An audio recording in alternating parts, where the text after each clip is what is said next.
जब हम आंखें बंद करते हैं तो हम अपने आत्मा के अंदर की गहराइयों में जाने की कोशिश करते हैं।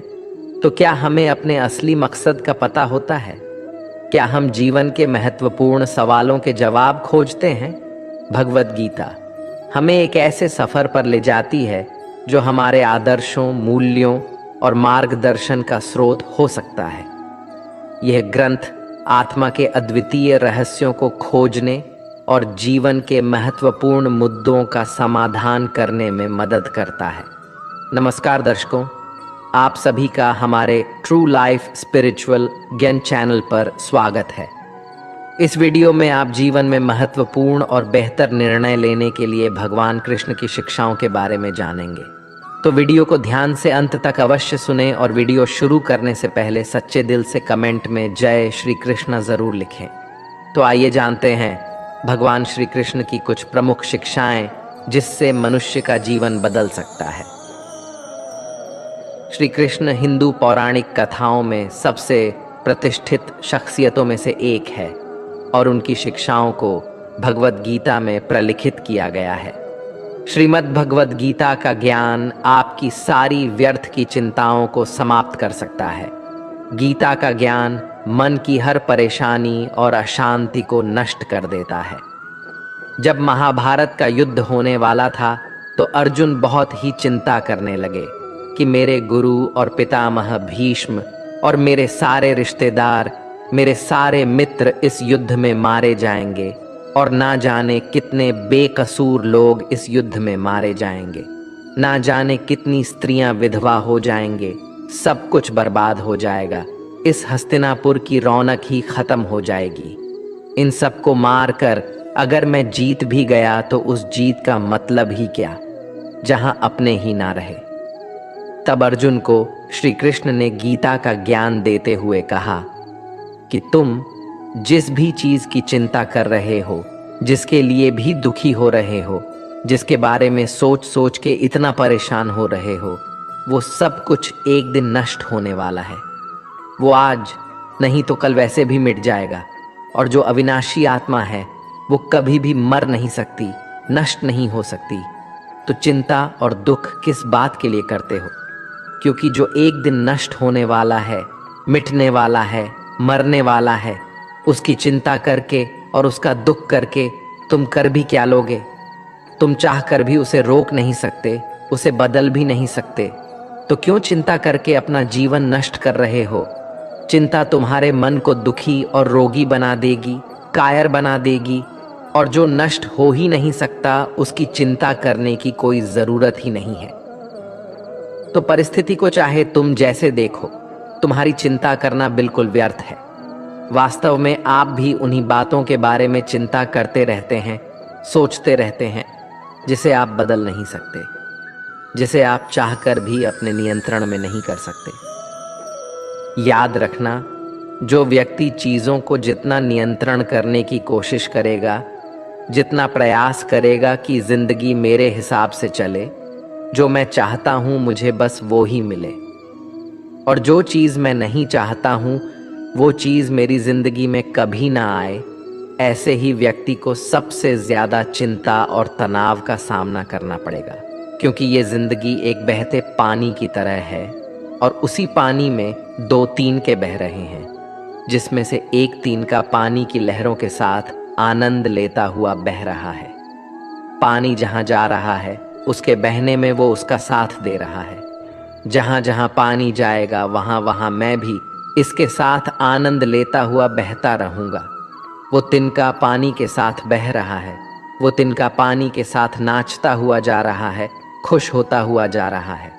और एक दूसरा तिनका है जो उस पानी के बहाव के साथ लड़ रहा है।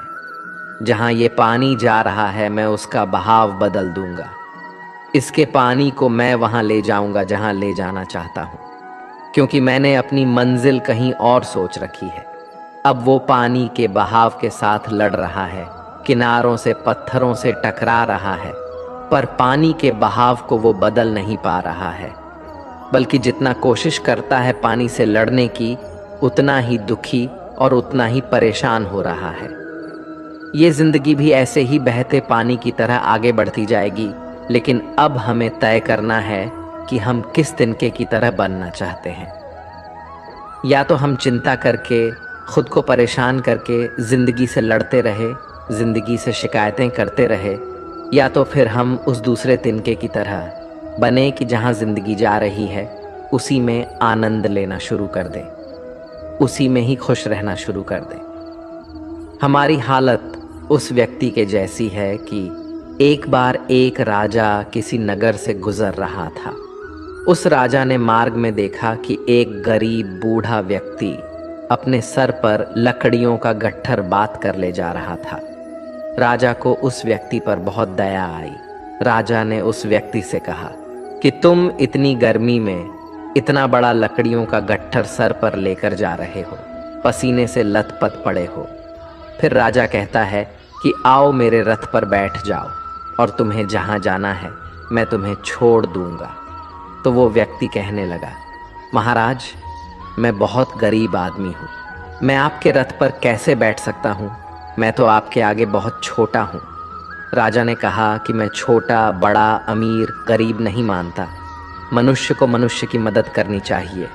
अगर हमारे पास कोई ज़्यादा है और अगर किसी को ज़रूरत है तो उसे वो चीज़ ज़रूर देनी चाहिए। तुम भी एक मनुष्य हो और मैं भी एक मनुष्य हूँ, और अगर एक मनुष्य दूसरे मनुष्य की पीड़ा को नहीं समझेगा तो वो मनुष्य नहीं है, वो एक पशु के समान है। इसीलिए तुम मेरे रथ में आ जाओ, मैं तुम्हें तुम्हारी मंजिल पर छोड़ दूंगा। राजा के ऐसा कहने पर वो व्यक्ति राजा के रथ में बैठ गया। जब वो रथ चलने लगा तब राजा ने देखा कि व्यक्ति के सर से अभी भी पसीना बह रहा है। तब राजा ने गौर किया कि उस व्यक्ति ने अपने सर से वो लकड़ियों का गट्ठर उतारा ही नहीं है। राजा ने बोला, तुम अपने सर पर से ये लकड़ियों का गट्ठर लेकर क्यों बैठे हो? अब तो तुम मेरे रथ में सवार हो, ये लकड़ियों का गट्ठर मेरे रथ पर रख दो और तुम आराम से बैठ जाओ। तब वह व्यक्ति कहने लगा, नहीं नहीं महाराज, आपने मुझे अपने रथ पर बैठाया, मेरे लिए ये बहुत बड़ी सौभाग्य की बात है। मैं अपने लकड़ियों का वजन आपके रथ पर बिल्कुल नहीं आने दूंगा। तब उस राजा ने ये सुनते ही अपना सिर पकड़ लिया।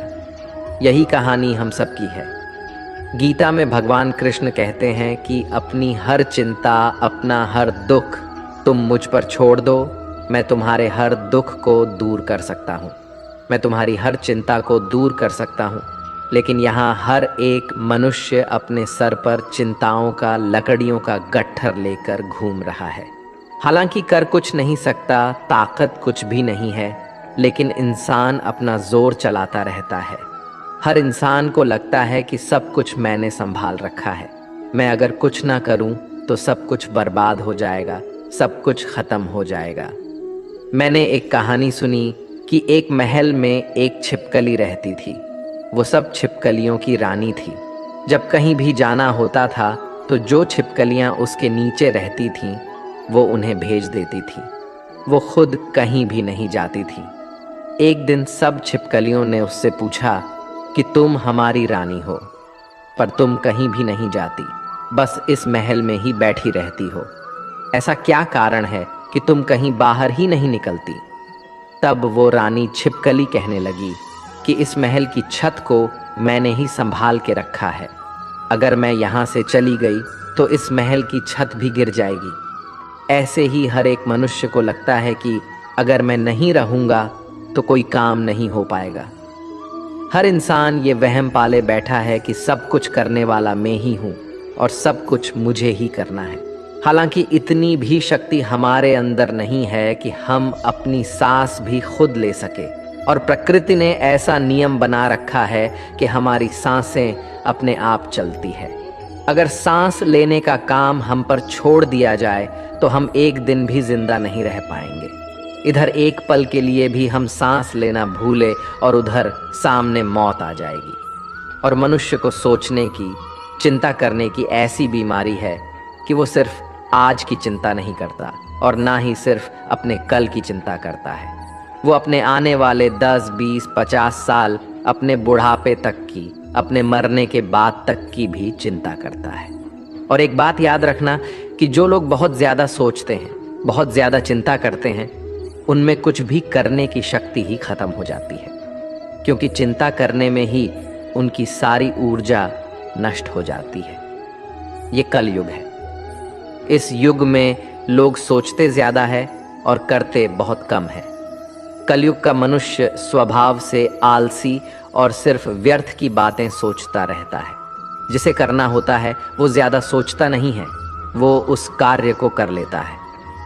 पर आप अपने आसपास की दुनिया पर नजर डाल के देखो, आपको अधिकतर लोग न करने वाले ही ज्यादा मिलेंगे। आपको अधिकतर लोग वही मिलेंगे जो या तो व्यर्थ की चिंता करेंगे, या तो सिर्फ आलस करेंगे, या सिर्फ बहाने ही देते रहेंगे कि इस वजह से मैं जिंदगी में आगे नहीं बढ़ पा रहा, कि इस कारण से मेरी जिंदगी अच्छी नहीं हो पा रही है। अगर मनुष्य सोचने के बजाय करना शुरू कर दे तो उसकी जिंदगी में कोई भी दुख, कोई भी समस्या ज्यादा देर तक टिक नहीं सकती है। आपके पास दो रास्ते हैं, या तो अगर आपके जीवन में कोई समस्या है तो उसके समाधान में लग जाओ, उसके सल्यूशन में लग जाओ, और अगर आपको भविष्य में आने वाले किसी समस्या का डर है तो उसकी चिंता तो आप छोड़ ही दो, क्योंकि जीवन वैसे कभी नहीं चलने वाला जैसा आपसे सोचते हो। जीवन की एक अलग ही गति है। आप अगर कभी गौर करोगे तो आपको ये समझ आ जाएगा कि आप जिंदगी में जिन बातों को लेकर चिंता करते हैं उनका कोई मतलब ही नहीं था। आपको लगेगा कि आप व्यर्थ की चिंता करते थे और जिंदगी ने कुछ और ही दिखा दिया। किसी नगर में एक बहुत धनी व्यक्ति रहता था। उसके पास इतना पैसा था जिसका हिसाब ही नहीं था। एक दिन उसने अपने सारे आदमियों को बुलाया जो उसका हिसाब किताब देखते थे, और उनसे कहा कि मेरे पास कितना पैसा है, कितनी संपत्ति है, उन सब का मुझे हिसाब दो कि आखिर मेरी कुल संपत्ति कितनी है। वो सारे हिसाब को देखने वाले उस सेठ की संपत्ति का हिसाब लगाने में लग गए। उन सबको उस संपत्ति का हिसाब लगाने में ही 10 दिन लग गए। 10 दिन के बाद जब हिसाबकर्ताओं ने मिलकर कहा कि आपके पास इतना पैसा है कि आपकी 7 पीढ़ियां बैठकर खा सकते हैं, उन्हें कोई काम करने की ज़रूरत नहीं है। जब उस व्यक्ति ने यह सुना कि मेरे पास इतना धन है कि मेरी 7 पीढ़ियां बैठकर खा सकती है, उन्हें कोई काम करने की ज़रूरत नहीं है, तो वो व्यक्ति रोने लगा।